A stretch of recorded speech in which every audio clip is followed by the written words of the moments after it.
I grew up in Chicago, and whenever somebody would start complaining about the weather, people would say, if you don't like the weather, wait 5 minutes. So today's topic is about complaining and blaming. Oh, the weather really sucks, so therefore I'm in a bad mood. So you're blaming an external thing for your projection of a bad mood. This complaining and blaming are two negative behaviors that we often, engage in without even realizing it. This is the thing. We don't even realize that our nervous system tends to easily turn toward negative and complaining. It's a survival mechanism within our energy system. But these behaviors are programmed into us as coping mechanisms for dealing with the world around us, but they do not represent who we truly are. And when we speak complaints and blaming, we spread them, right? So you're speaking it and it's spreading out. And the truth is that these negative behaviors create more negativity in our lives. Our nervous systems seek out this negativity through the reticular activating system, which means that the more we complain and blame, guess what happens? The more pain and suffering we attract into our lives. This is a mechanism within your nervous system that is going to work and bringing to you more of what you're focused in on. It brings more and attracts more of that into your life. So complaining can have a significant negative impact on our lives. And there are many ways how this can happen in your life. Perpetuating negativity is one. Complaining, often an unconscious coping mechanism. It doesn't reflect our true selves and can actually attract more of this kind of energy, if you will, like attracts life, into your life. The nervous system, through its mechanism, the reticular activating system, or the RAS, you may see it as written like that, it will seek out this negativity, creating a vicious cycle. So it takes conscious focus, awareness, and attention to break out of this cycle. And there are tools and techniques that can help you do that. I'll tell you the first step, though. The secret is becoming aware of when you're doing it. And this, in turn, is living in the not self. So complaining can keep us trapped in a hypnotic state, if you will, of not self behavior, judging ourselves, others, the circumstances. This not self prevents us from living up to our full potential. This state, and it is one of many hypnotic states, it's a state of programming, is characterized by negative behaviors and limiting beliefs that hold us back from authentic self-expression. So like manifestors, they'll want to make their energy small in order to conform. And there's fear of self-expression, of projection, being projected on. And so I know as a manifester, this is living in the not self. And then it invites more of the like that you're sending out. So you increase whatever it is you're sending out. It's pain and suffering that's going to be increasing. The more we complain, the more pain and suffering we attract into our lives. This is because complaining reinforces negative thought patterns. So these are creating neurotransmitters in the brain, creating them deeper and deeper. So the more we automatically go to that behavior unconsciously, so it becomes very unconscious.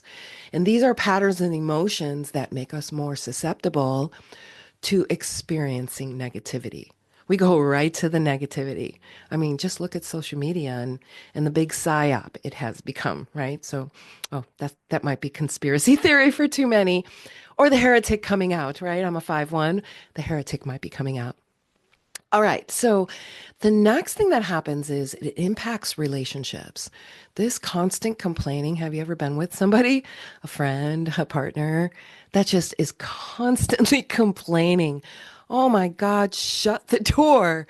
Go get a hotel room to be with yourself and go mind, F-U-C-K, yourself over there. Oh my gosh. I draw the line. If you're going to come and complain and just complain and complain and complain, I start to actually get pissed off because there's nothing I can do about it, right? There's usually absolutely, anytime I try to advise or say, have you tried this? They get angry, right? So there's nothing I can do about it. So it impacts relationships to the point where I don't want to be around you because it makes you feel so drained and it could make others feel very resentful. And sometimes people are doing this and they're completely unaware of it. They're just dumping. They're dumping their projectile vomit or their projectile diarrhea on everyone. And then they don't understand why they don't have friends. So I've learned to ask, what are you going to do about it? Have you set up a strategy about that? Where is your focus, awareness, and attention? And those who are in tune with my message will listen. And those who are not will projectile vomit some more. So it's like, okay, you're not my person. Have a great day. Good luck with that. So being aware of this and how other people are creating this within themselves is a very powerful place to be. And then make those boundaries very clear within your relationship. And it has to start with you. So if you're the one who's complaining and you have a bunch of complainers around you, take a look in the mirror. What tools and techniques can you use to begin to reprogram that behavior? And you begin to change all of your relationships and reduce that pain and suffering and have more successes in your life.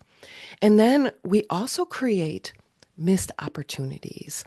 When we're focused on creating, we miss out on these opportunities for growth and positive experiences. This attitude of complaining and blaming, it keeps you stuck in a negative mindset, preventing you from seeing possibilities and taking action. So I want to give it a little plug here on Insight Timer, the app. If you look for Heartfelt Awakening, Denny Van, I'm a meditation teacher there. There's a focus meditation, 10 minutes, and it helps you open up to the possibilities of what you're not seeing. So go and check that out. I would love your feedback. But breaking free from this cycle of complaining can be done. The very first step is awareness, recognizing complaining as a programmed behavior is the first step toward change. Remember, the one guarantee in life we have is change. And this is a change we can make a choice of. Many changes in our lives we have no choices over.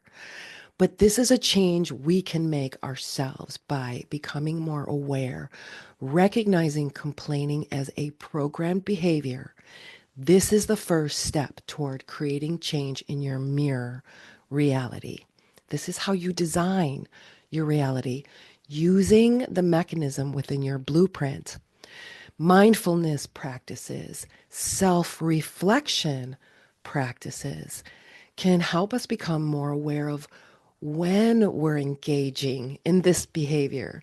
Not if we're engaging in this behavior, but when I find myself going, oh, there I go again. I just become aware back to what I was doing. This is a constant practice within my nervous system.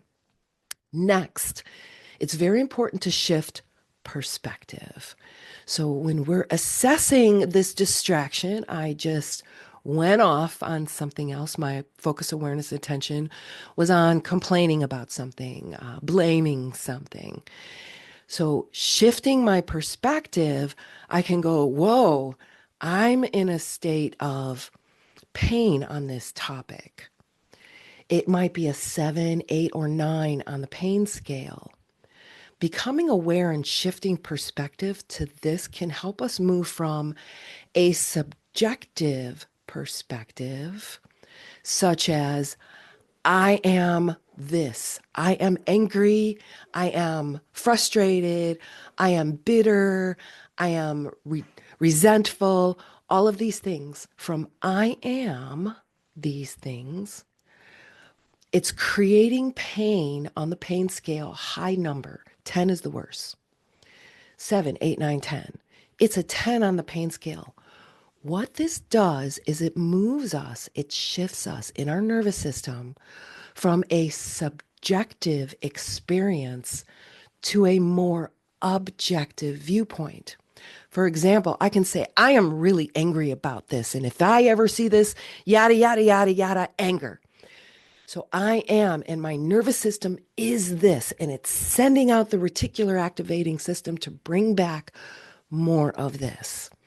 But when I shift to a more objective, I'm angry on the pain scale of an 8, and my nervous system is really angry and it wants to do something even though it can't do anything. This shift allows us to see the situation more clearly and make conscious choices. What can we do?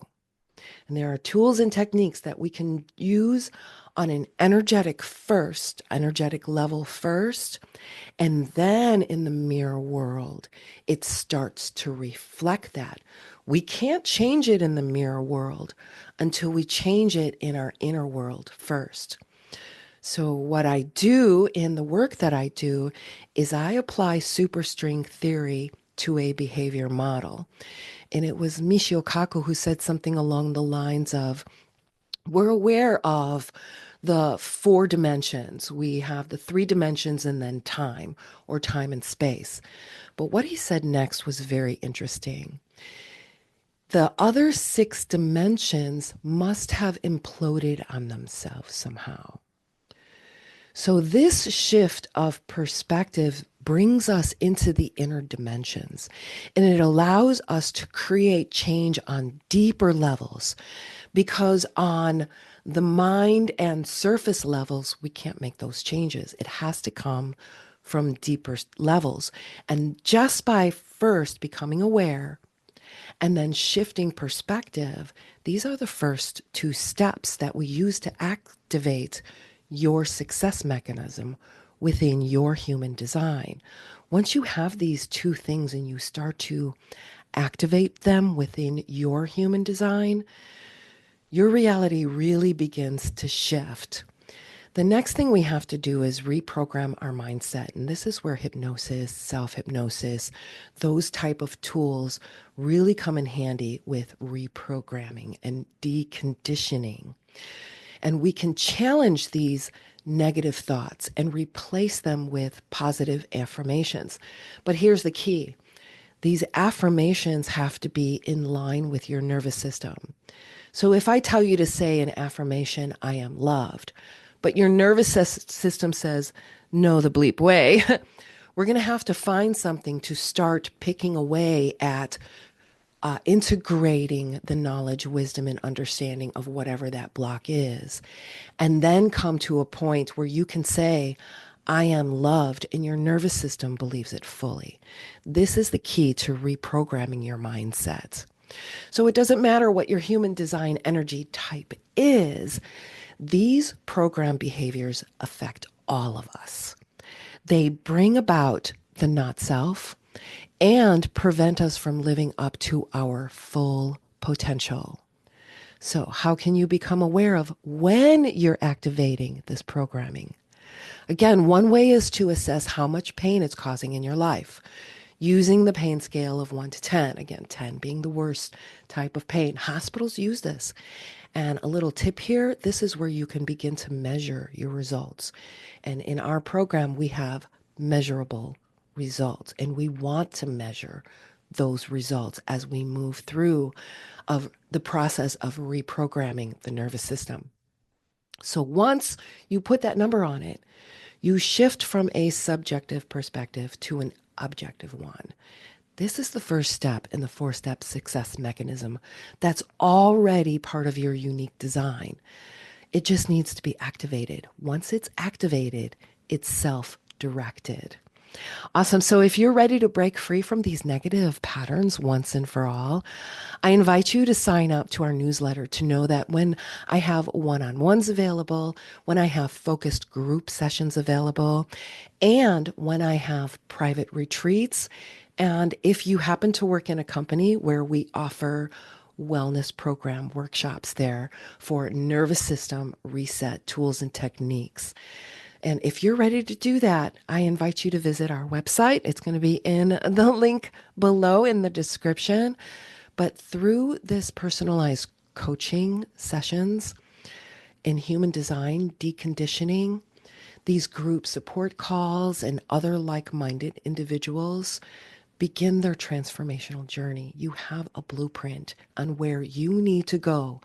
This means you are very clear on what you need to say yes to and what you need to say no to. However, don't let complaining and blaming continue to control your life anymore. Just recognize it, bless it, and replace it with something in your environment that you're grateful for. Doesn't matter what's happening in your life right now in the 3D world.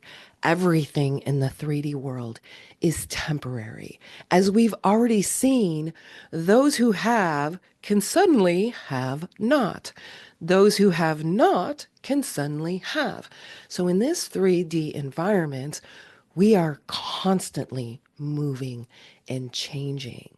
You'll have everything you need, but you have to start tapping through and seeing what's around you, the possibilities and opportunities around you. When you're in a complaining, blaming mode, you are completely blind to those opportunities. You don't see them at all. So don't let complaining and blaming continue to control your life. All right. So with that said, I want to hear from you. I want to know what you loved, and I want to know what you would love more of. And in the meantime, you know what to do. What do you need to do? Tell me in the comments what you need to do. See you on the next episode.